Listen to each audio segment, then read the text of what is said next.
Hello student, আমি Siddharth and welcome back to Code Career Academy. আজকে আমরা তোমাদের সি প্রোগ্রামিং এ ইউনিট 2 এর আরেকটা পার্ট শিখতে চলেছি। আজকে বেসিক্যালি তোমাদের কোডিং এর পার্টটা শেখাবো, যেটা তোমাদের ইউনিট 2 তে রয়েছে। চলো শুরু করা যাক। সবার প্রথম আমরা শিখবো ইফ এলস স্টেটমেন্ট। দেখো এখানে ডেফিনেশনে কি লেখা রয়েছে, an if else statement is a decision making statement in C that execute one block of code if a condition is true and another block if condition is false। ধরো আমাদের কাছে দুটো বা তার বেশি কাজ দিয়ে দেওয়া হয়েছে, যে একটা সময় একটা এত কটা কাজের মধ্যে যে কোনো একটা কাজই এক্সিকিউট করতে পারবে, তার জন্য একটা কন্ডিশন দিয়ে দিয়েছে। যদি কন্ডিশনটা ম্যাচ করে বা ট্রু হয়, সেক্ষেত্রে একটা কন্ডিশন বা একটা কাজ এক্সিকিউট হবে, আদারওয়াইজ অন্য কাজটা এক্সিকিউট হবে। এই কাজটার জন্য বা এই জিনিসটা করার জন্য আমরা ইফ এলস স্টেটমেন্ট ব্যবহার করে থাকি সি প্রোগ্রামিং এ বা যে কোনো প্রোগ্রামিং ল্যাঙ্গুয়েজে। দেখো এখানে কি বলেছে, কিভাবে আমরা ইউজ করতে পারি। use if to execute a block of code when given condition is true। if এর মধ্যে যে আমি কন্ডিশনটা দিয়ে দিয়েছি সেটা যদি ট্রু হয়, সেক্ষেত্রে if এর ভেতরে যে আমি ব্লক অফ কোডটা লিখেছি শুধুমাত্র সেটা আমি প্রিন্ট করা নয়, তার মধ্যে লুপ ইউজ করা বা যে কোনো কাজ করা। যখন বড় বড় প্রজেক্ট করবে তখন তোমরা জানবে যে কোনো কাজ, যে if এর ভেতরে যে ব্লক অফ কোডটা রয়েছে সেটা এক্সিকিউট হবে যখন if এর মধ্যে যে কন্ডিশন রয়েছে ট্রু হয়। আর যদি সেটা না হয়, সেক্ষেত্রে কি হবে, use else two execute A block of code when the same condition is false। ধরো ইফ এর মধ্যে একটা কন্ডিশন দেওয়া রয়েছে, সেটা ট্রু হলো না, সেটা ফলস হলো, সেক্ষেত্রে ইফ এর ভেতরে যে ব্লক অফ কোডটা রয়েছে সেটা আর এক্সিকিউট হবে না। সেক্ষেত্রে কি হবে, সেটা পাস করে এলস পার্টে চলে আসবে। এলস পার্টে এসে এলস এর মধ্যে যে কন্ডিশনটা দেওয়া থাকবে, আই মিন এলস পার্টের মধ্যে যে ব্লক অফ কোডটা লেখা থাকবে সেটা এক্সিকিউট হবে। আমরা অলওয়েজ ইফ এর মধ্যে কন্ডিশন দিই, এলস এর মধ্যে কখনো কন্ডিশন দিই না। যদি এলস এর মধ্যে কন্ডিশন দিই, এরর চলে আসবে। চলো একটা ছোট কোড নেওয়া আছে, সেটা সে বুঝিয়ে দিই। আমি আশা করছি তোমরা সবাই বেসিক স্ট্রাকচারটা জানো। সেই প্রোগ্রামের হ্যাশট্যাগ ইনক্লুড stdio.h হেডার ফাইলে আমরা ইনক্লুড করে নিলাম, তবে ইন্ট মেইন, এই ইন্ট মেইনের ভেতরে আমরা অ্যাকচুয়াল কোড লিখে থাকি। আশা করছি তোমরা সবাই জানো। এরপরে আমরা কি করলাম, ইন্টিজারে মানে দুটো ভ্যারিয়েবল ডিক্লেয়ার করলাম, করে একটা ভ্যারিয়েবল 10 ইনিশিয়ালাইজ করলাম আর আরেকটা ভ্যারিয়েবল বি তে 20 ইনিশিয়ালাইজ করলাম। আর ভ্যারিয়েবলটা কি টাইপের, ভ্যারিয়েবলটা টাইপ হচ্ছে ইন্ট, মানে হচ্ছে ইন্টিজার টাইপের, শুধুমাত্র ইন্টিজার ভ্যালু হোল্ড করতে পারবে। রাইট। এবার হচ্ছে আমরা ইফ এলস ইউজ করবো। দেখো ইফ এর মধ্যে আমরা প্রথমে একটা কন্ডিশন দিয়েছি, যদি এ, ইফ এর বাংলা অর্থ কি, মানে যদি যদি এ বি এর থেকে বড় হয়, সেক্ষেত্রে আমরা কি প্রিন্ট করবো, প্রিন্ট এফ একটা বিল্ট ইন ফাংশন, যেটার মাধ্যমে তুমি মেসেজকে প্রিন্ট করাতে পারো বা শো করাতে পারো। Print F A is greater, মানে যদি বি এর থেকে এ বড় হয়, দেখো এ গ্রেটার দেন বি, সেক্ষেত্রে আমরা প্রিন্ট করবো এ ইজ গ্রেটার। আদারওয়াইজ যদি না হয়, যদি এ বি এর থেকে বড় না হয়, তাহলে অটোমেটিক্যালি বি এর থেকে বড়, সেক্ষেত্রে আমরা কি প্রিন্ট করবো, বি ইজ গ্রেটার। এটা একটা সিম্পল কোড। এরপরে আরো বড় বড় কমপ্লিকেটেড কোড তোমাদেরকে করতে হবে, মেবি তোমাদের 3 নম্বর ইউনিটে রয়েছে। ওটা যখন হবে তখন তোমরা বুঝবে। এখন আমি শুধুমাত্র বেসিক নলেজ বা কনসেপ্টটা তোমাকে বোঝাচ্ছি, ঠিক আছে? চলো, এটা তো আমি এখানে লেখা রয়েছে সেটা দিয়ে বুঝে দিলাম। এবার আমি তোমাদের এই কোডটাকে ভিএস কোডে লিখে দেখাবো, যে রান ঠিক মতো করছে কি বা কিভাবে কাজ করছে। বুঝতে পারলাম। আমার ভিএস কোড এইখানে। ভিএস কোড আশা করছি তোমরা সবাই জানো ভিএস কোড কিভাবে ইনস্টল করতে হয়, আর করে অলরেডি নিয়েছো হয়তো। আর মিন জিডাব্লিউ ডাউনলোড করতে হয় সি প্রোগ্রামিং বা সি প্রোগ্রামিংটাকে এক্সিকিউট করার জন্য। ঠিক আছে, আমি একটা ফাইল বানিয়ে নেবো। ধরো এটা তোমাদের হচ্ছে আমার class2.সি প্রোগ্রামিং এর ফাইলের এক্সটেনশন কি হয়, অলওয়েজ সি। ঠিক আছে, বানিয়ে নিলাম। এবার কোডটা লিখবো, hashtag include stdio.h int main. আর মেইন ফাংশনের মধ্যে আমি কোডটা লিখবো। ধরো দুটো আমি ভ্যারিয়েবল ডিক্লেয়ার করলাম, এ ইকুয়াল টু দিয়ে দিলাম 50, আর একটা ভ্যারিয়েবল ডিক্লেয়ার করলাম, এটার মধ্যে দিয়ে দিলাম 36। ঠিক আছে, এবার হচ্ছে ইফ কন্ডিশন দেবো, সরি, এ গ্রেটার দ্যান বি। যদি এ বি এর থেকে বড় হয়, সেক্ষেত্রে আমরা কি প্রিন্ট করবো, প্রিন্ট করানোর জন্য print F function, built in function, A is greater. বোঝাতে পারলাম?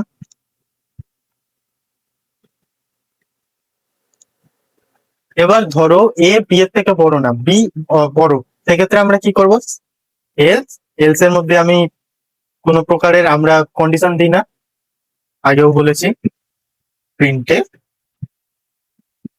B is greater.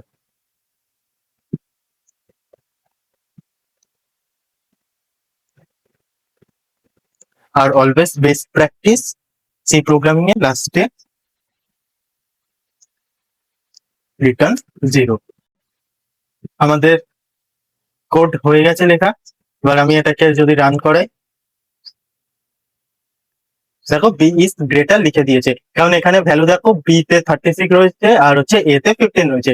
আমি যদি চেঞ্জ করে দিই, এ তে আমি যদি 52 করে দিই আর বি তে 36 রয়েছে, এবারে কি আসার কথা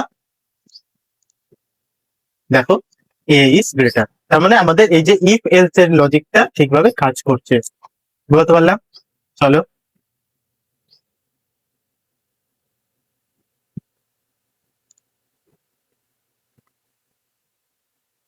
এবার হচ্ছে ইফ এলস ল্যাডার। আমরা যে এই কোডটা এখানে লিখেছি, ধরো এখানে দুটো আমাদের ভ্যারিয়েবল রয়েছে এ আর বি, রাইট? বলতে পারলাম এখানে যদি সি মানে আরেকটা যদি ভ্যারিয়েবল থাকতো, সেক্ষেত্রে কি হতো, আমরা তো এই এলস এর এখানে কন্ডিশন লিখতে পারি না। সেক্ষেত্রে আমরা কি করতাম, সেক্ষেত্রে আমরা ইউজ করবো ইফ এলস ল্যাডার। বুঝতে পেরেছি? ইফ এলস ল্যাডারে কি বলেছে, and if else ladder is used to check multiple condition, একটা কন্ডিশন না, ইফ এর ক্ষেত্রে দেখো এখানে মাত্র একটা কন্ডিশনই চেক করছিল। ইফ এলস ল্যাডারে আমরা মাল্টিপল কন্ডিশন চেক করতে পারি one by one and execute the block of code for the first condition that is true. এবার পরপর পরপর আমরা কন্ডিশন লিখতে থাকবো ইফ এলস ল্যাডারের মাধ্যমে। এবার সবার প্রথমে যে কন্ডিশনটা আসবে ট্রু হবে, সেই কন্ডিশনটার ভেতরে যে কোডটা লেখা থাকবে সেটাই এক্সিকিউট হবে। দেখো এখানে লেখা রয়েছে ইউজ এলস ইফ। ইফ এর কাজ কি আমরা তো জেনেছিলাম, এখানে ইফ এর মধ্যে কন্ডিশন লিখবো, সেটা যদি ট্রু হয় সেক্ষেত্রে আমরা ওর ভেতরে যে ব্লক অফ কোডটা রয়েছে সেটা রান হবে। এবার হচ্ছে ইফ এলস ল্যাডার মানে এলস এর আগে আরেকটা ইফ বসাবো। এখানে দেখো এলস এর পরে কিছু লেখা নেই, এলস এর আগে আরেকটা ইফ বসালে তাহলে সেক্ষেত্রে আমরা আবার নতুন করে আরেকটা কন্ডিশন দিতে পারবো। Use else if to check another condition when the previous condition is false। ধরো এখানে ইফ এর মধ্যে যে কন্ডিশনটা দিয়েছে, এই যে কন্ডিশন রয়েছে এটা ফলস হয়ে গেল, সেক্ষেত্রে আমি এখানে আরেকটা এরকম ভাবে ইফ লিখে আরেকটা কন্ডিশন দেবো ডট ডট ডট ডট। সেটা এবার এই এ গ্রেটার দেন বিটা যদি ফলস হয় তখন এই কন্ডিশনটা চেক হবে, এটা ট্রু হলে তাহলে এর কোডটা রান হবে। দেখো এখানে রয়েছে use else if to check another condition when the previous condition is false। যদি প্রিভিয়াস কন্ডিশন ফলস হয় সেক্ষেত্রে এলস ইফ এর কাছে আসবে, সেই কন্ডিশনটা যদি ট্রু হয় ওর ভেতরে লেখা যে কোডটা সেটা রান হবে। এখানে দেখো আবার লিখে দিয়েছে এলস এর কাছে use else two execute A block of code when all the given condition are false। Else যা হয় মানে একটা ডিফল্ট, যদি যা যা কন্ডিশন রয়েছে সবকটা কন্ডিশন ফলস বের হলো, সেক্ষেত্রে এলস এর মধ্যে যে কোডটা লেখা থাকবে সেটা রান হবে। বোঝাতে পেরেছি? কোডটা দেখে নাও। দেখো ইনক্লুড stdio ডট এইচ রয়েছে, ইন্ট মেইন, এর ভেতরে লিখলাম ইন্ট মার্কস।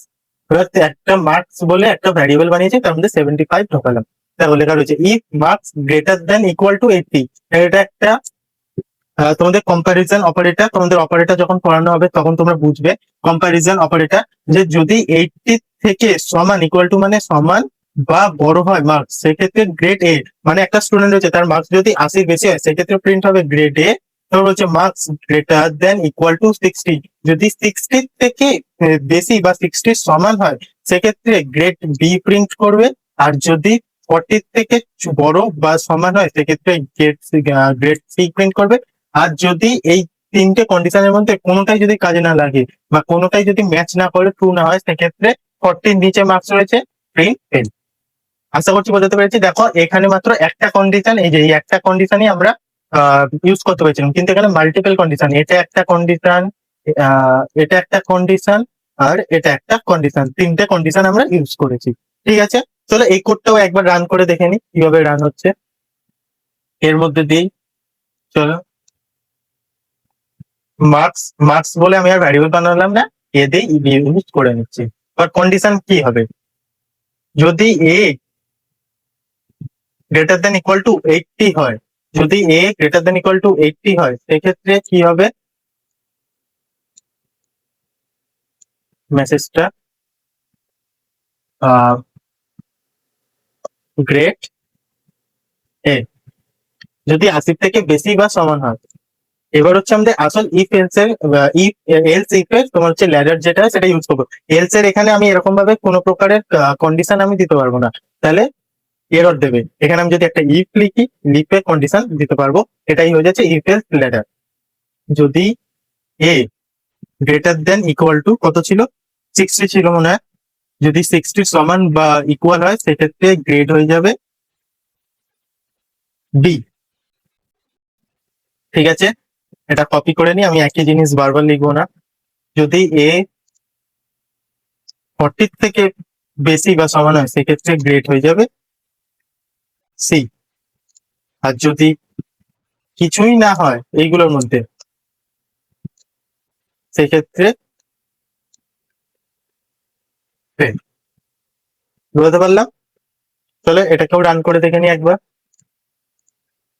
আমরা মার্কস দিয়েছিলাম 75, সেক্ষেত্রে গ্রেড বি দেখো 60 থেকে বড় বা সমান, এক্ষেত্রে 60 থেকে বড় আছে তাই জন্য। এবার যদি আমি 75 এর জায়গায় 92 দিই সেক্ষেত্রে কি আসার কথা? 80 থেকে বড়, তাই জন্য গ্রেড এ এলো। এবার যদি আমি 40-এর কম দিই, ধরো 39 দিলাম, তার মানে ফেল আসার কথা। কি আছে দেখি, দেখো ফেল আমাদের প্রিন্ট হয়ে গেল। বলতে পারলাম এটাই হচ্ছে if else ladder. If else এ শুধু ইফ থাকবে একটা আর একটা এলস থাকবে, এলস এর মধ্যে কোনো কন্ডিশন হবে না। আর ইফ এলস ল্যাডার সেম জিনিসই, শুধু এলস এর পাশে আর একটা ইফ বসে, মানে এরকম একটা ইফ বসিয়ে যত ইচ্ছা আমরা কন্ডিশন দিতে পারবো। বোঝাতে পেরেছি? চলো এবার হচ্ছে নেস্টেড ইফ। নেস্টেড ইফ মানে কি, একটা ইফ রয়েছে তার ভেতরে আর একটা ইফ। বলতে পারলাম, ধরো এখানে দেখো তোমাদের ডেফিনেশন দেওয়া হচ্ছে a nested if is a if statement place inside another if statement to check a condition within another condition. ভালো করে বুঝবে, নেস্টেড ইফ কি, একটা হচ্ছে ইফ স্টেটমেন্ট যেটা প্লেস করে, মানে যেটা থাকে ইনসাইড অ্যানাদার ইফ স্টেটমেন্ট, অন্য একটা ইফ স্টেটমেন্টের ভেতরে প্লেস করে থাকে। কিসের জন্য ইউজ করে? To check a condition within another condition, একটা কন্ডিশনের ভেতরে আরেকটা কন্ডিশন চেক করার জন্য আমরা ইউজ করে থাকি। বলতে পারলাম কোডটা কিরকম হবে? Include stdio.h int main। এবার হচ্ছে ইন্ট এজ, একটা এজ বলে ভ্যারিয়েবল বানালাম ইন্টিজার টাইপ, তার ভেতরে 20 অ্যাসাইন করলাম। ঠিক আছে। এবারে ইফ আমি ধরো ভোটার, আমি ধরো একটা জবের জন্য পোর্টাল বানাচ্ছি, জবের মধ্যে আমার প্রয়োজন কি, আমার সেই সমস্ত ব্যক্তিরা অ্যাপ্লাই করতে পারবে যারা হচ্ছে 18 বছরের বেশি হবে এবং 60 বছরের কম হবে। সেক্ষেত্রে আমরা কিরকম বানাবো? এখানে দেখো if age greater than equal to 80, মানে 18 থেকে এজ বড় হতে হবে, এবং তার সাথে সাথে if age less than equal to 60, মানে 60-এর থেকে কম হতে পারবে। প্রথমে ধরো এখানে প্রোগ্রামের কন্ট্রোল এখান থেকে এসে এখানে এলো, এখানে চেক করবে যে এজ 18 থেকে বড় কিনা, দেখবে এখানে 20 আছে, তার মানে 18 থেকে বড়, এই কন্ডিশনটা ট্রু হয়ে যাবে। এবার এখানে থেকে প্রোগ্রাম কন্ট্রোল এইখানে আসবে, এখানে এসে আবার চেক করবে এজ 60-এর থেকে কম কিনা, 60-এর থেকে কম 20 আছে, তার মানে এই কন্ডিশনটা ট্রু হয়ে গেল। প্রিন্টএফ এলিজিবল, মানে এখন এলিজিবল, ও এখন অ্যাপ্লাই করতে পারবে। আশা করছি বোঝাতে পেরেছি। চলো কোডটা একবার লিখে নিই কিরকম ছিল। ধরো এ মানে এজ দিয়ে দিলাম, এজ 20 করে দিলাম, এজ কে তোমাকে গ্রেটার দেন ইকুয়াল টু 18 হতে হবে, 18 থেকে বড় হতে হবে। এর ভেতরে আরেকটা ইফ লিখবো যেখানে একে তোমার 60-এর থেকে ছোট হতে হবে। যদি হয় সেক্ষেত্রে কি হবে? সেক্ষেত্রে আমরা প্রিন্ট করাবো printf প্রিন্টে এলিজিবল। ঠিক আছে, এইগুলোকে আপাতত সিলেক্ট করে দিলাম, ঠিকঠাক আছে। রান করাই, দেখো 18 থেকে 20 বড়ও আছে, বা 60-এর থেকেও ছোট আছে, তাই জন্য এলিজিবল। ধরো এখানে আমি যদি এলিজিবল না করতে চাই, 18 থেকে ছোট যদি একটা দিই সেক্ষেত্রে কি, দেখো কি আসবে। আমরা যেহেতু এখানে এলস বলে একটা কিছু দিইনি, যে যদি না হয় সেক্ষেত্রে কি হবে, এখানে যদি আমি এলস দিয়ে দিই প্রিন্টএফ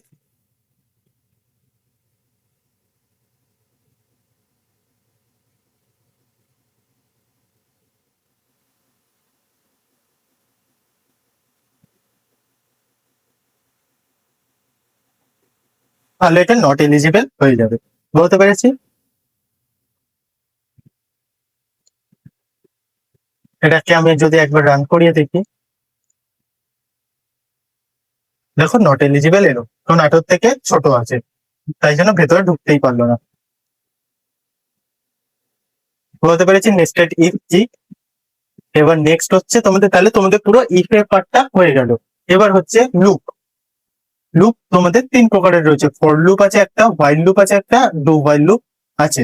এবার ফর লুপ আর হোয়াইল লুপ হচ্ছে এন্ট্রি কন্ট্রোল লুপ, কেন বলে সব বলছি। আর ডু হোয়াইল লুপ হচ্ছে তোমাদের এক্সিট কন্ট্রোল লুপ। ফার্স্ট তোমাদের আসছে ফর লুপ। দেখো এখানে কি লেখা, এ for loop is use to repeatedly execute A block of code for a specific number of Times. আমাদের কাছে ধরো একটা নাম্বার দেওয়া রয়েছে যে 5 বার, একটা ব্লক অফ কোড রয়েছে এর ভেতরে ডট ডট ডট ডট, এটা আমাদেরকে 5 বার প্রিন্ট করতে হবে। তাহলে আমরা এটাকে কিভাবে করবো, ওই যে 5 বারই এরকম 5বার লাইন এরকম লিখতে লিখতে থাকবো, একদমই না। সেক্ষেত্রে আমরা লুপ ইউজ করবো। এবার এখন লিখেছে কখন আমরা ফর লুপ ইউজ করে থাকি, when to use we use a for loop when we want to execute a block of code a specific number of times। একটা স্পেসিফিক নাম্বার অফ টাইমস এর জন্য একটা block of code K execute যদি করতে চাই, সেক্ষেত্রে আমরা for loop use করে থাকি। মানে আমরা ফর লুপ ইউজ করব যখন হচ্ছে আমাদের কতবার একটা block of code K run করতে হবে সেই নাম্বারটা আমাদের কাছে থাকবে। বলতে পেরেছি? বা সেই নাম্বারটা বা সেই নলেজটা আমাদের কাছে থাকবে। এবার ফর লুপ কি টাইপের হয়, a for loop is an entry control loop. এটা ভালোভাবে মাথায় রাখবে, ফর লুপ হলো একটা entry control to loop because the condition is checked before executing the loop body. এই যে লুপ বডি মানে এই লুপের ভেতর যে এই ধরো এই কোডটা লিখেছি, এটাকে প্রথমে এক্সিকিউট করবে না, সব প্রথমে যে ফর লুপের ভেতরে এরকম ভাবে যে কন্ডিশন লেখা রয়েছে এরকম ডট ডট ডট করে কন্ডিশন লেখা রয়েছে, সেটাকে প্রথমে চেক করবে। সেটা যদি ভ্যালিডেট হয় মানে সেটা যদি ঠিক হয়, সেক্ষেত্রে ট্রু হয় যদি, সেক্ষেত্রে ব্লকের ভেতরে যে কোডটা রয়েছে সেটা আমাদের রান করবে। যে কটা নাম্বার বা যতবার রান করার প্রয়োজন আমরা দিয়ে দিয়েছি ততবার। একটা এক্সাম্পল কোড নিয়েছি, দেখো ইনক্লুড ডট এস, এইসব জানো। ইন্ট আই, আই বলে একটা ভ্যারিয়েবল যাকে আমরা ইনিশিয়ালাইজ করে নিয়েছি, মানে ডিক্লেয়ার করে নিয়েছি। এবারে ফর লুপ ইউজ হচ্ছে। ফর লুপ কিভাবে ইউজ করছি, ফর লুপের 3টে পার্ট, ফর লুপের ভেতরে 3টে পার্ট আছে, এই একটা পার্ট, এটা একটা পার্ট, এটা একটা পার্ট। প্রত্যেকটা পার্টে আলাদা আলাদা কাজ রয়েছে। প্রথম পার্টে কি কাজ আছে, ফর লুপের ভেতরে যে ভ্যারিয়েবলটা প্রিন্ট হবে বা ইউজ হবে সেটাকে প্রথমে ইনিশিয়ালাইজ করা। দেখো আই যে ভ্যারিয়েবল সেটাকে আমরা ইনিশিয়ালাইজ করে নিচ্ছি, কত দিয়ে, 1 দিয়ে ইনিশিয়ালাইজ করে নিচ্ছি। এবার আই কতক্ষণ চলবে মানে এই লুপটা কতক্ষণ চলবে বা কতক্ষণ কাজ করবে, সেটা আমাদের কাছে আগে থেকে জানা থাকলে তাহলে আমরা ফর লুপ ইউজ করে থাকি। তাই জন্য এখানে I less than equal to 5, I যতক্ষণ মানে আই এর ভ্যালু যতক্ষণ হচ্ছে 5-এর থেকে সমান বা ছোট থাকবে ততক্ষণ চলবে, 5-এর উপরে চলে গেলে আর চলবে না। এবার হচ্ছে আই প্লাস প্লাস, এটা কি হচ্ছে, এটা হচ্ছে যে ইনক্রিমেন্ট অপারেটর। প্রত্যেকবার ফর লুপ বা লুপটা ঘুরবে, এই যে ভেতরে যে তোমাদের লাইনটা দেওয়া রয়েছে কোডের লাইন, সেটা এক্সিকিউট হবে, হওয়ার পরে আইটা 1 করে যোগ হয়ে যাবে বা বাড়বে। আই প্লাস প্লাস মানে ধরো এখন আইতে 1 রয়েছে, একবার লুপটা ঘুরে গেল, তাহলে এই আই প্লাস প্লাস হয়ে আই এর ভেতরে তখন কত হয়ে যাবে, 2, 1 প্লাস হয়ে যাবে। এই প্লাস প্লাসটাকে হচ্ছে ইনক্রিমেন্ট অপারেটর বলে। তখন তোমরা যখন অপারেটর করবে তোমরা তখন শিখবে এগুলো। এবার হচ্ছে যে প্রিন্ট এফ, আমরা প্রিন্ট করাবো কিভাবে, %d backslash A comma I. ঠিক আছে, এই ব্যাকস্ল্যাশ এনটা দিয়েছে তোমার হচ্ছে নিউ লাইন করার জন্য। এখানে না দিলেও চলে, কারণ আমাদের এক লাইনই মানে এখানে না দিলেও চলে, পরপর পরপর আসবে। সেক্ষেত্রে যদি দিই তাহলে এই 1, 2, 3, 4, 5 এরকম আসবে। ঠিক আছে, আর যদি ব্যাকস্ল্যাশ এন যদি না দিই সেক্ষেত্রে আমাদের 1, 2, 3, 4, 5 এরকম আসবে। মানে ব্যাকস্ল্যাশ এনটার কাজ হচ্ছে এন্টারের মতো। ঠিক আছে, দিয়ে আই কে প্রিন্ট করবে, আই এর ভ্যালু যা যা থাকবে সেগুলো প্রিন্ট হবে, তারপরে রিটার্ন 0 অ্যাজ ইউজুয়াল। ঠিক আছে, এবার হচ্ছে কোডটাকে আমরা একবার রান করে দেখি। তাহলে এইগুলো ইফ এলস কাজ হয়ে গেছে, ডিলিট করে দিলাম। ইন্ট আমরা এখানে I equal to 1 initial declare করে নিলাম। ভাই এখানে ইনিশিয়ালাইজ না করলেও শুধু ডিক্লেয়ার করে রাখলাম, ফর লুপের ভেতর ইনিশিয়ালাইজ করবো, যেহেতু তোমরা প্রথম শিখছো এইভাবেই করা ভালো। I equal to 1 initialise part হয়ে গেল। ঠিক আছে, এবার আই কতক্ষণ ঘুরবে সেটাকে আমাদের দিতে হবে, I less than equal to 5, যতক্ষণ 5-এর থেকে ছোট বা সমান থাকবে ততক্ষণ ঘুরবে। এবারে বাড়াতে হবে ইনক্রিমেন্ট আই প্লাস প্লাস, বলতে পারলাম। এবারে প্রিন্টে %d backslash N comma I. ঠিক আছে, এবার হচ্ছে এই পার্সেন্টেজটা কি, পার্সেন্টেজ ডিটা হচ্ছে ফরম্যাট স্পেসিফায়ার, যেহেতু আমরা এখানে ইন্ট ভ্যারিয়েবলটার টাইপ হচ্ছে ইন্ট, তাই জন্য পার্সেন্টেজ ডি ইউজ করলাম। যদি ফ্লোট হতো সেক্ষেত্রে পার্সেন্টেজ এফ ইউজ করতে হতো, স্ট্রিং হলে পার্সেন্টেজ এস এরকম থাকবে, তবে ক্যারেক্টার হলে পার্সেন্টেজ সি মেবি করতে হয়, এখন খেয়াল আসে না, মেবি পার্সেন্টেজ সি করতে হয়, ওটা ভুল হতে পারে, পরে চেক করে তখন দেখবো। তাহলে এর আনসারটা কি, আই এর ভ্যালুটা 5 বার প্রিন্ট হবে, ইনক্রিমেন্ট হয়ে যাবে। দেখো আমি ওখানে যেরকম দেখেছিলাম সেরকম হলো 1 2 3 4 5। যদি আমি এই আই এর ভ্যালুটা যদি বলি 10 বার প্রিন্ট করাতে চাই, সেক্ষেত্রে আমি 10 রাখলাম, প্রিন্ট করাবো, দেখো 10 প্রিন্ট হয়ে গেল। আর এই পার্সেন্ট মানে ব্যাকস্ল্যাশ এনটা যদি না দিই সেক্ষেত্রে কিরকম আসবে, দেখো পরপর পাবো 1 2 3 4 5 6 7 8 9 10 এইভাবে আসলো। ওটা মেবি তোমাদের মেনলি তোমাদের হচ্ছে এ করার জন্য, এন্টারের জন্য ইউজ করা হয়ে থাকে। বলতে পেরেছি ফর লুপ কি বা কিভাবে কাজ করে বা কিভাবে ইউজ করতে হয়, ইউজ কেসটা বলতে পেরেছি আশা করছি। এবারে এলো তোমাদের হোয়াইল লুপ। হোয়াইল লুপ কি, a while loop is use to repeatedly execute A block of code as long as given condition is true. এক্ষেত্রে আমরা একটা কন্ডিশন দিয়ে দেবো, সেই কন্ডিশনটা যতক্ষণ ট্রু হতে থাকবে ততক্ষণ প্রিন্ট বা ততক্ষণ যে তোমাদের লুপের ভেতরে যে কোডটা রয়েছে সেটা এক্সিকিউট হতে থাকবে। একবার যদি কন্ডিশনটা ফলস হয়ে যায় তাহলে আর লুপ ঘুরবে না। তার মানে হচ্ছে ফর লুপ আমরা কখন ইউজ করি, যখন আমাদের কাছে কতবার যে লুপটা ঘুরবে তার নলেজটা আমাদের কাছে থাকে বা সেই নাম্বারটা আমাদের কাছে থাকে। আর যখন আমাদের কাছে সেই নাম্বারটা থাকবে না সেটা তখন আমরা হোয়াইল লুপ ইউজ করবো শুধুমাত্র কন্ডিশনের মাধ্যমে। তখন কি লেখা আছে, হোয়েন টু ইউজ, কখন ইউজ করি, we use a while loop when we want to repeat A block of code as long as condition is true. কন্ডিশনটা যতক্ষণ ট্রু হতে থাকবে ততক্ষণ ঘুরতে থাকবে লুপ। টাইপ কি, a while loop is an entry controlled loop, এটাও entry control loop because the condition is checked before executing the loop body. Loop বডির ভেতরে যে কোডটা রয়েছে সেটা এক্সিকিউট করার আগে প্রথমে কন্ডিশনটাকে চেক করে, যদি ট্রু হয় তাহলে তোমার হচ্ছে লুপটা ঘুরবে, যদি ট্রু না হয় ফলস হয় তাহলে লুপটা ঘুরবে না। সেম এখানে ইন্ট আই বলে একটা ভ্যারিয়েবল ডিক্লেয়ার করে নিলাম। এখানে হোয়াইলে কিভাবে করতে, ফরের আলাদা ফরম্যাট ছিল, হোয়াইল লুপের আলাদা ফরম্যাট। হোয়াইল লুপ যেহেতু তাই এখানে হোয়াইল লিখতে হয়, লিখে এবার হচ্ছে এখানে ইনিশিয়ালাইজেশনের কাজ হচ্ছে যখন ভ্যারিয়েবল ডিক্লেয়ার করবো তখনই কমপ্লিট করে নিয়েছি। এবার হোয়াইলের এখানে আমরা শুধু কন্ডিশনটা দেবো, আই যতক্ষণ 5-এর ছোট থাকবে বা সমান থাকবে ততক্ষণ লুপটা ঘুরবে, আর না হলে ঘুরবে না। এবার হচ্ছে যে প্রিন্ট, যে পার্সেন্টেজ ডি আই সেম থাকবে, যে আইটাকে প্রিন্ট করবে। এবার হচ্ছে ইনক্রিমেন্ট তো কত হবে, আই প্লাস প্লাস, মানে এটা হচ্ছে ইনক্রিমেন্ট ব্যাপারটা, আই প্লাস প্লাস মানে আই এর ভ্যালু বাড়তে থাকবে। একবার ঘুরবে, প্রথমে 1 রয়েছে, একবার পুরোটা ঘুরে গেল তখন 2 হয়ে যাবে, আবার 2 প্রিন্ট হবে, দিয়ে আবার আই প্লাস প্লাস 2 থেকে 3 হয়ে যাবে, 3 প্রিন্ট হবে, 4 হবে, 4 প্রিন্ট হবে, 5 হবে, 5 প্রিন্ট হবে।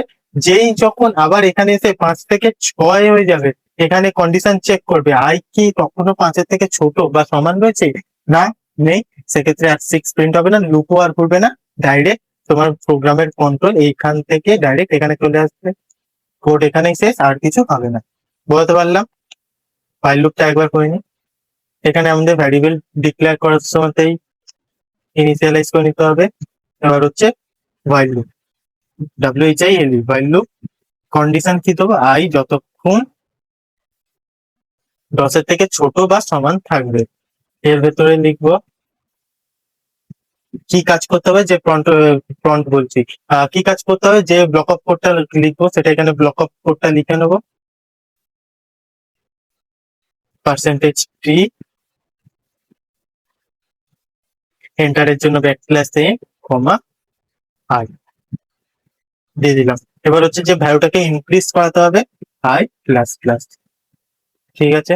সেম জিনিস ওখানেও ফর লুপেও প্রথমে ইনিশিয়ালাইজ করতে হচ্ছিল, তারপর কন্ডিশন দিতে হচ্ছিল, মানে কত দূর ঘুরবে সেটা দিতে হচ্ছিল, তারপরে ইনক্রিমেন্ট করাতে হচ্ছিল। সেম এখানেও প্রথমে আমরা এখানে শুধু একটু আলাদা ভাবে, এখানে আমরা প্রথমে ইনিশিয়ালাইজ করলাম, এখানে কন্ডিশন দিয়ে দিলাম, আমাদের এখানে কন্ডিশন 10-এর থেকে ছোট বা সমান থাকতে হবে, তারপরে যেখানে ব্লক অফ কোড লেখা থাকবে তার লাস্টে গিয়ে আমরা ইনক্রিমেন্ট অপারেটরটা দিয়ে দেবো। দেখো ঠিক সেম আউটপুট বেরিয়ে আসছে। দেখো 1 2 3 4 5 6 7 8 9 10 প্রিন্ট হয়ে গেল, ঠিক আছে। এবার হচ্ছে do while loop. Do while লুপটা কি, এখানে হচ্ছে a do while loop is used to execute a block of code at least once, then repeat it as long as the condition is true. কথাটা ভালো করে, ডু হোয়াইল লুপ কি জন্য use করা হয়, যখন আমরা একটা ব্লক অফ কোডকে মিনিমাম তোমার হচ্ছে একবার লিস্ট মানে হচ্ছে মিনিমাম একবার হচ্ছে আমরা এক্সিকিউট করতে চাইবো, তারপরে কন্ডিশন চেক হবে, যদি কন্ডিশন ট্রু হয় তো সেক্ষেত্রে রান হবে, নাহলে আর লুপটা ঘুরবে না। দেখো when we use লেখা হচ্ছে we use a do while loop when we want to execute a block of code at least minimum একবার অন্তত ঘুরবে, যদি কন্ডিশন ফলস হয় সেক্ষেত্রে অ্যান্টি তোমার হচ্ছে লুপটা একবার ঘুরবে, তারপরে গিয়ে বন্ধ হয়ে যাবে before checking the condition, condition check করার আগে। ঠিক আছে, টাইপ কি এর do while loop is a exit control loop, এটাই হচ্ছে আমাদের এক্সিট কন্ট্রোল লুপ। কেন এটা exit control loop? Because the condition is check after execution the loop body. তোমার হচ্ছে যে এক্সিকিউশন হওয়ার আগে তোমার যে কন্ডিশনটা একবার চেক হয় না, কন্ডিশন চেক হওয়ার আগে লুপ বডির ভেতর যে কোডটা লেখা থাকে সেটা এক্সিকিউট হবে, তারপরে কন্ডিশন চেক হবে, তাই এটা হচ্ছে এক্সিট কন্ট্রোল লুপ। দেখো সেম এখানে ইন্ট আই বলে একটা তোমার ভ্যালু ইনিশিয়ালাইজ করে নিলাম আই এর ভেতরে, এবার হচ্ছে প্রথমে এটা ডু ওয়াইল লুপ, তাই জন্য প্রথমে ডু লিখবো। ঠিক আছে, প্রথমে আমাদের করতে হবে প্রিন্ট এফ আই, আই এর ভ্যালু প্রিন্ট হবে আই প্লাস প্লাস। এবার হচ্ছে এখানে লাস্টে এসে যেহেতু এটা এক্সিট কন্ট্রোল লুপ, এক্সিটের এখানে এসে কন্ডিশন দেবো y i greater than equal less than equal to 5। যতক্ষণ 5-এর থেকে আই ছোট বা সমান থাকবে ততক্ষণ প্রিন্ট হবে, মানে এই লুপের ভেতরে যে কোডটা রয়েছে সেক্ষেত্রে প্রিন্ট হবে, আর যদি না হয় সেক্ষেত্রে ডাইরেক্ট তোমার প্রোগ্রামের কন্ট্রোল এখানে চলে আসবে। বুঝতে পেরেছি? চলো কোডটা যদি লিখি আমি এখানে, এটা আমাদের এখানে করতে হবে জাস্ট, আর এখানে ডু ডু লিখে দিলে হয়ে গেল। ঠিক আছে, সেম এখানে ডু করলাম, প্রিন্টের ভ্যালু প্রিন্ট হবে আই এর ভ্যালু, আই 1 রয়েছে একবার প্লাস হবে আই প্লাস প্লাস, আই 10-এর থেকে ছোট আছে, হ্যাঁ ছোট আছে, সেক্ষেত্রে আবার এই প্রোগ্রামের কন্ট্রোলটা এইখানটায় ডু এর এখানে চলে আসবে, আবার প্রিন্ট হবে, আবার চেক করবে 10-এর থেকে ছোট বা সমান আছে কি, যদি থাকে তো আবার কন্ট্রোল এখানে চলে আসবে, এই কাজটা হবে, আবার কন্ডিশন চেক হবে, এইভাবে হলো। যদি আমি এখানে প্রিন্ট করে মানে রান করে, দেখো প্রপারলি রান হয়ে গেল। এবার তোমরা বলবে যে সেম জিনিস তো হচ্ছে, এই ডু ওয়াইল লুপ আর while loop এর মধ্যে পার্থক্যটা আমরা কিভাবে বুঝবো? দেখো এখানে আমাদের আই এর ভ্যালু 1-এর থেকে কম রয়েছে, তাই জন্য 10-এর থেকে ছোট, আই এর ভ্যালু 1 রয়েছে 10-এর থেকে ছোট, সেক্ষেত্রে পরপর প্রিন্ট হয়ে যাচ্ছে। আমি যদি 10-এর থেকে বড় রাখি সেক্ষেত্রে কি ফর লুপ while লুপ হলে সেক্ষেত্রে রান হবে না, কিন্তু এখানে কি বলেছে প্রথমে আমাদের কাজ কমপ্লিট হবে তারপরে গিয়ে তোমার কন্ডিশন চেক হবে, তাই জন্য মিনিমাম একবার প্রিন্ট হবে। দেখো একবার প্রিন্ট হলো আমাদের কন্ডিশন, কিন্তু দেখো এখানে দেওয়া রয়েছে যে একের আইতে 10-এর থেকে ছোট বা সমান হতে হবে, কিন্তু আমরা ভ্যালু ইনিশিয়ালাইজ করেছি 10-এর থেকে বড়, যেটা কন্ডিশনকে ম্যাচ করছে না, যেহেতু এটা ডু হোয়াইল লুপ তাই জন্য একবার অন্তত ভ্যালুটাকে প্রিন্ট করলো, তারপরে কোডটাকে চেক করলো মানে কন্ডিশনটা চেক করলো, দেখছে যে 10-এর থেকে বড় আছে ছোট নেই, তাই জন্য আর রান হলো না, ডাইরেক্ট এখান থেকেই রিটার্ন জিরোর এখানে প্রোগ্রামের কন্ট্রোল চলে এলো। আশা করছি আমি পার্থক্যটা বোঝাতে পেরেছি। এই হলো তোমাদের কোডের পার্ট, ইফ এলস আর তোমাদের লুপের। এবার হচ্ছে তোমাদেরকে ফর লুপ হোয়াইল লুপ আর ডু হোয়াইল লুপের পার্থক্যটা মুখস্থ করতে হবে ফর এক্সাম পারপাস। এক্সামের জন্য তোমাদের এই ডিফারেন্সটাকে মুখস্থ করতে হবে। আমি এখানে প্রপার একদম সহজ ভাষায় ডিফারেন্স দিয়ে দিয়েছি, এটা আমি আর সেরকম ভাবে বোঝাচ্ছি না। নর্মাল এখানে বেসিস কি কি তোমাদের মানে কি কি কোন কোন বেসিসের উপর পার্থক্য হবে সেটা লেখা রয়েছে। ফার্স্ট হচ্ছে type, for loop entry control loop, while হচ্ছে entry control loop, do while loop হচ্ছে exit control loop. Condition is check before execution, condition is check before execution, এটার কন্ডিশন চেক করা হয় আফটার এক্সিকিউশন, একবার execution হয়ে গেল তারপরে condition check হয়। এরকম করে টোটাল 8খানা আমাদের পয়েন্ট দেওয়া রয়েছে। এটা আমি আর বোঝাচ্ছি না, যদি তোমাদের প্রবলেম হয়ে থাকে তো গ্রুপে লিখতে পারো, হোয়াটসঅ্যাপ গ্রুপে, সেখানে আমি বুঝিয়ে দেবো। নর্মালি রয়েছে, শুধু মুখস্থ করে নেবে। এবার আছে এন্ট্রি কন্ট্রোল লুপ আর এক্সিট কন্ট্রোল লুপের মধ্যে পার্থক্য। সেম এখানে বেসিস দিয়ে দিয়েছি, 8খানা পয়েন্ট দেওয়া রয়েছে, এটা আর বোঝাচ্ছি না। তবে 8খানা পয়েন্ট মুখস্থ হবে। কন্ডিশন চেকিং ডিফারেন্সের আর কি বোঝাবো, মেন কনসেপ্ট তো তোমাদের আমি বুঝিয়ে দিয়েছি। এন্ট্রি কন্ট্রোল লুপে কন্ডিশন চেক করা প্রথমে, এখানে হচ্ছে condition check after the loop body, loop body করে কন্ডিশন চেক করা। এক্সিকিউশন কখন এক্সিকিউশন হয়, মে এক্সিকিউট 0 টাইম, তোমার হচ্ছে 0 টাইম মানে একবারও এক্সিকিউট নাও হতে পারে, যেহেতু কন্ডিশন প্রথমে চেক করাচ্ছে। আর এটা এক্সিকিউট অ্যাটলিস্ট 1 টাইম, একবার অন্তত পক্ষে একবার এক্সিকিউট হবে। First execution depends on the condition, condition true হলে এক্সিকিউট হবে, নাল হবে না। Does not depend on the condition initially, কন্ডিশনের উপরে ডিপেন্ড করে থাকে না, একবার অন্তত প্রিন্ট মানে এক্সিকিউট হয়, তারপরে কন্ডিশন চেক করে, কন্ডিশন ট্রু হলে এক্সিকিউট হবে, নাহলে হবে না। এরকম করেও টোটাল 8খানা পয়েন্ট দেওয়া রয়েছে। খাতায় লিখে নেবে বা আমি পিডিএফটা তোমাদেরকে দিয়ে দেবো ড্রাইভ লিঙ্ক, হোয়াটসঅ্যাপ গ্রুপে ডেসক্রিপশনে থাকে, ওখান থেকে তোমরা কালেক্ট করে নিতে পারবে। ঠিক আছে, তারপরে একটা অত্যন্ত গুরুত্বপূর্ণ জিনিস, লাস্ট দুটো টপিক রয়েছে, আর বেশি সময় নেবো না। এবার হচ্ছে যে অ্যাসকি কোড। অ্যাসকি কোড কি? এবার হচ্ছে আমি একদম ফার্স্ট ক্লাসে তোমাদের বলেছিলাম, আশা করছি তোমাদের মনে আছে কি আমি জানি না, আশা করছি তোমাদের মনে আছে, যে আমাদের কম্পিউটার আমরা যে এবিসিডি লিখছি বা 1 2 3 4 লিখছি, বা কোনো স্পেশাল ক্যারেক্টার স্পেস এন্টার যাই মারছি বা যাই লিখছি করছি, সেগুলো আমাদের কম্পিউটার কিচ্ছু বোঝে না। সেটার জন্য ইউনিকালি একটা ডিফাইন করা নাম্বার রয়েছে কম্পিউটার বা সিপিইউর কাছে, সেটা দিয়ে তারা বোঝে। সেরকমই একটা হচ্ছে ASCII code. ASCII stands for, অ্যাসকির ফুল ফর্ম কি, American standard code for information interchange. মানে আমরা একটা ইনফরমেশন দিচ্ছি, সেটাকে চেঞ্জ করছে কম্পিউটারের বোঝার ভাষায়। It is a character encoding system used in computer. কম্পিউটারের মধ্যে যে ক্যারেক্টার গুলো আছে, এবিসিডি একটা ক্যারেক্টার, স্পেশাল ক্যারেক্টার আছে, 1 2 রয়েছে, স্পেস আছে, সবকিছু এক একটা ক্যারেক্টার, সেটাকে এনকোড করে। It assign a unique numeric value to each character. প্রত্যেকটা ক্যারেক্টারকে এক একটা নিউমেরিক ভ্যালু, যেরকম 1 2 3 4 এগুলোকে অ্যাসাইন করে থাকে। ASCII has total of 128 character. ASCII কোডের টোটাল 128 খানা ক্যারেক্টার রয়েছে। These are repeatedly these are represented using 7 bits, যেগুলো 7 বিট দ্বারা রিপ্রেজেন্ট করা, উইথ ভ্যালুস ফ্রম 0 to 127। তোমার ভ্যালুস হচ্ছে 0 থেকে 127, 0 থেকে স্টার্ট হচ্ছে, তাই 127 এ 128 খানা ক্যারেক্টার পূর্ণ হয়ে যাচ্ছে। ইট ইনক্লুডস কি কি থাকে, আমি যেগুলো বললাম, লেটার থাকে, ডিজিট থাকে, special symbol and control character.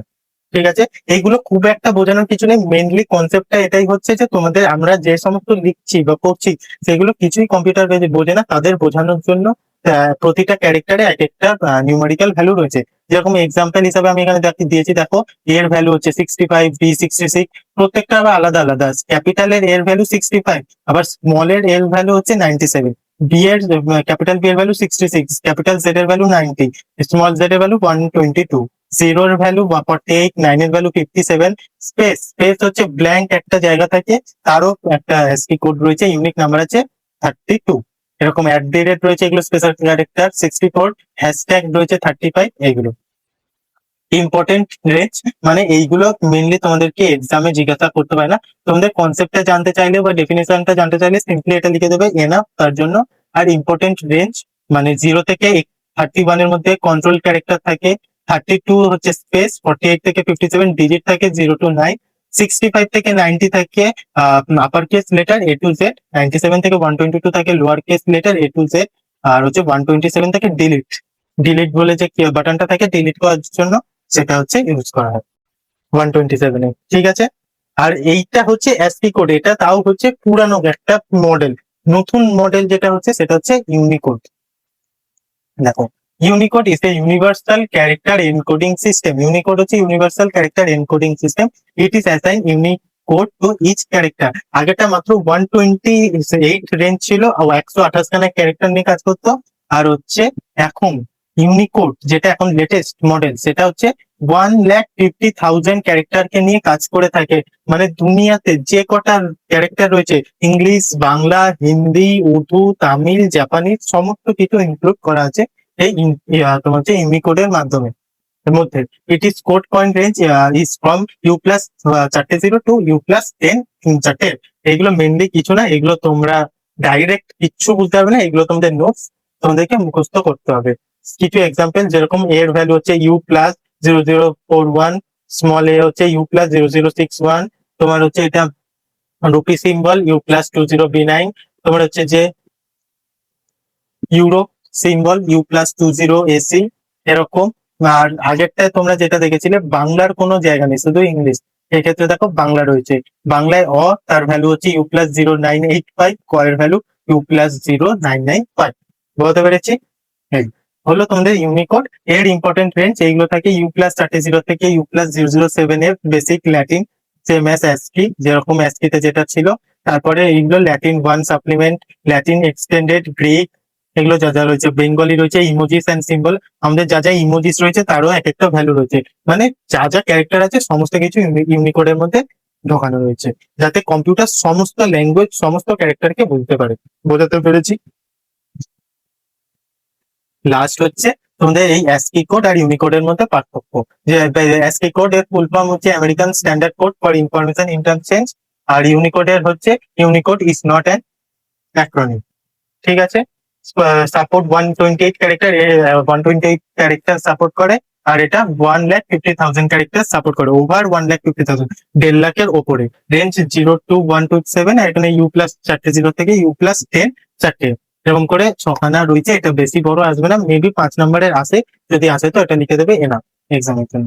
তো এই হলো আজকের ক্লাস তোমাদের। আশা করছি তোমাদেরকে মেন ইউনিট 2 এর মধ্যে যেগুলো কনসেপ্ট বেস ছিল আর সমস্ত কিছু বোঝাতে পেরেছি। এরপরে যেটা রয়েছে ইউনিট 2 তে সবই হচ্ছে তোমাদের থিওরি বেস, সেটা আমি নেক্সট ক্লাসে কমপ্লিট করে দেওয়ার চেষ্টা করছি, তাহলে তোমাদের ইউনিট 2টা কমপ্লিট হয়ে যাবে। আজকের মতো এইটুখানি, চলো বাই বাই। ভিডিওটা ভালো থাকলে লাইক করে দিও, আর যদি তোমাদের কোনো বন্ধু এরকম কোনো কোচিং খুঁজছে সেটাকে তাদেরকে শেয়ার করে দিও, তাহলে তাদেরও কিছু হেল্প হবে। আর সাবস্ক্রাইব করে দিও যদি নতুন হয়ে থাকো তো চ্যানেল। চলো বাই।